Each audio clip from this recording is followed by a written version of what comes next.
तो दर्शकों, आज की इस वीडियो में हम बात करेंगे टीथिंग प्रोसेस के बारे में, जो यानी कि जब बच्चों में दांत आती है तो फिर क्या क्या समस्याएं होती हैं। और इस टॉपिक पे बात करने के लिए हमारे साथ हैं डॉक्टर समीक्षा शर्मा, जो कि बिहार की जाने मानी पीडियाट्रिशियन है। स्वागत है मैम आपका। Thank you so much. तो मैम, देखते हैं हम लोग कि जब बच्चों में दांत आता है जी तो ये जो पूरा प्रोसेस होता है ये काफ़ी दर्दनाक होता है और फिर बच्चे काफ़ी चिड़चिड़ा हो जाते हैं इस वक्त पे। जी जी तो मैं आपसे जानना चाहती हूँ कि इसमें किसके सिम्टम्स क्या होते हैं, यानी किसके लक्षण क्या होते हैं जब बच्चों में दांत आते हैं तो, और ये किस उम्र में आते हैं। जी देखिए, बच्चों में लगभग 6 से 7 महीने पे दांत आना शुरू होते हैं। तो पेरेंट्स जो आते हैं कंप्लेन लेके कि बच्चों को दांत आ रहा है, तो उन्हें फीवर आ गया है, पतला लैट्रिन हो रहा है, बहुत रो रहे हैं बच्चे, तो मसूड़ा बच्चों का फूल जाता है उसमें, जिससे कि बच्चों को बहुत इरिटेशन होती है और बच्चे बहुत इरिटेबल हो जाते हैं, लेते हैं।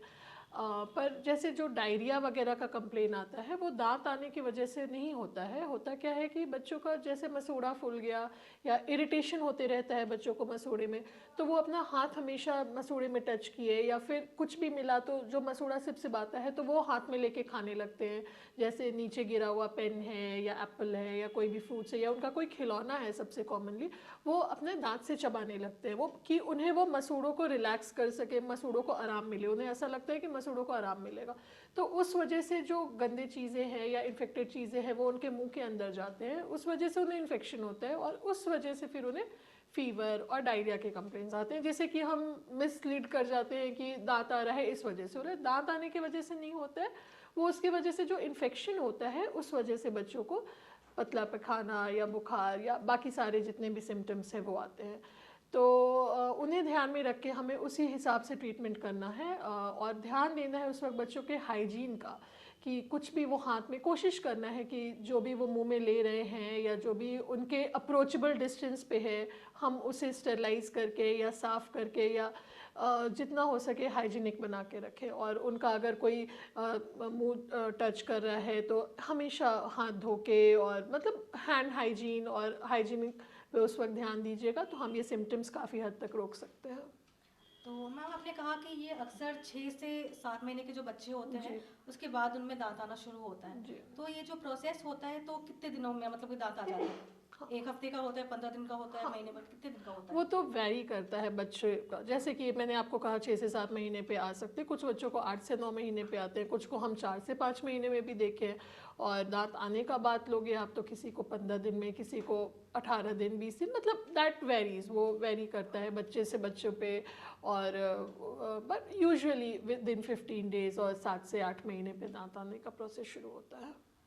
तो मैम, इसका काफ़ी कॉमन लक्षण जो होता है वो डायरिया जी होता है जी ना बच्चे में, कि जब दांत आता है तो डायरिया हो जाता है। जी तो इस टाइम पे बच्चों का खान पान में क्या होना चाहिए, बदलाव क्या लाना चाहिए, कि उस वक्त पे किस तरीके का उनको खाना देना चाहिए, क्या पिलाना चाहिए, इसके बारे में मैं आपसे जानना जी, चाहूँगी। ये जो 6 महीने का पीरियड है, सबसे पहले तो ये एक हमारा कॉम्प्लीमेंट्री फीडिंग का वो प्रोसेस शुरू हो जाता है 6 मंथ्स पे। टिल 6 मंथ्स हम लोग बोलते हैं बस माँ का दूध देना है बच्चों को। 6 मंथ्स के बाद जिसे कि हम वीनिंग कहते हैं, कि अब हम माँ का दूध कम करके बाकी सेमी सॉलिड फूड इंट्रोड्यूस करना शुरू करते हैं। तो उस वक्त हमें बच्चों का ध्यान देना है कि वन एट अ टाइम, एक बार में एक चीज़ ही हमें शुरू करना है। जैसे कि अगर हम खिचड़ी शुरू किए तो 5 दिन तक बस खिचड़ी देंगे। उसके बाद अगर हम मान लो एप्पल प्यूरी या फिर गीला चावल शुरू किए तो फिर खिचड़ी के साथ साथ गीला चावल, मतलब एक एक करके हम इंट्रोड्यूस करेंगे, कि अगर कोई चीज़ से बच्चों को एलर्जी हो रहा है या कोई चीज़ से बच्चे को लूज स्टूल हो रहा है या किसी भी तरह का कंसर्न आ रहा है तो हमें पता चल सके। और आप अगर दांत आने का बात करोगे उस वक्त क्या देना है, तो उस वक्त तो बच्चों को सबसे अच्छा पानी ही लगता है, जितना ज़्यादा मसूड़ों को पानी जाए, जितना हाइड्रेशन जाए। और सेमी सॉलिड फूड, खिचड़ी दो, दलिया दो, थोड़ा सा ब्लैंड डाइट ही बच्चों को उस वक्त तो वैसे भी वही देना होता है, तो आप वही दो, उससे बच्चे काफ़ी हद तक कंट्रोल में रहेंगे। गाय का दूध नहीं देना है 1 साल तक। मेरे पास जितने पेशेंट्स आते हैं मोस्टली सबका होता है 1 साल तक गाय का दूध शुरू कर देते हैं वो 6-7 महीने में, फिर उससे भी लूज स्टूल और बढ़ जाता है। तो वो एक चीज़ देना है कि गाय का दूध नहीं देना है। मैम, आपने कहा कि बच्चों के जो मसूड़े होते हैं वो जी फूल जाते हैं, जिसके जी, वजह से वो काफ़ी चिड़चिड़े हो जाते हैं इरिटेबल। और बहुत दर्दनाक होता है ये कि बच्चे काफ़ी ज़्यादा उस वक्त पे रोते हैं। तो क्या कुछ उसका घरेलू उपाय है कि जिससे बच्चे के मसूड़ों को आराम मिल सके? घरेलू तो नहीं, पर अगर बहुत ज़्यादा इरिटेबल हो रहे हैं तो हम लोग पेन किलर्स देते हैं, पैरासीटामोल वगैरह देते हैं। और ऐसे आप रेगुलर सिप्स ऑफ वाटर देते रहो, उससे बच्चों को आराम मिलेगा। ये सब चीज़ें करें, सॉफ्ट डाइट दें, वो सबसे बच्चे को काफ़ी आराम मिल जाता है। और अगर बहुत ज़्यादा इरिटेबल हो रहा है तो आप थोड़ा 1-8 डोज पैरासिटामोल का दे सकते हो।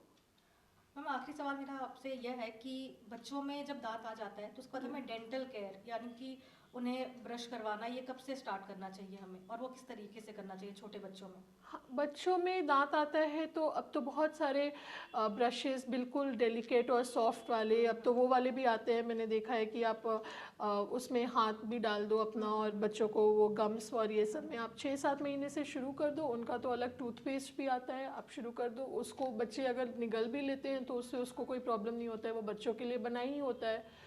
आप उनका रोज़ सुबह उसी से ब्रश करवा लो।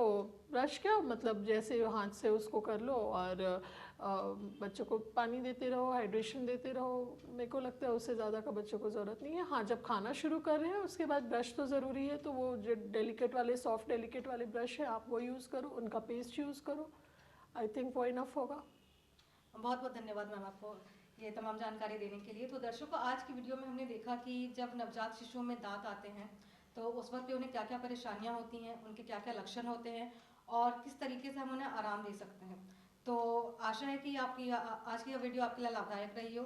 और अगर आपने अभी तक हमारे यूट्यूब चैनल को सब्सक्राइब नहीं किया तो तुरंत कर लें और साथ ही हमारे फेसबुक पेज को भी लाइक करें। वीडियो देखने के लिए धन्यवाद।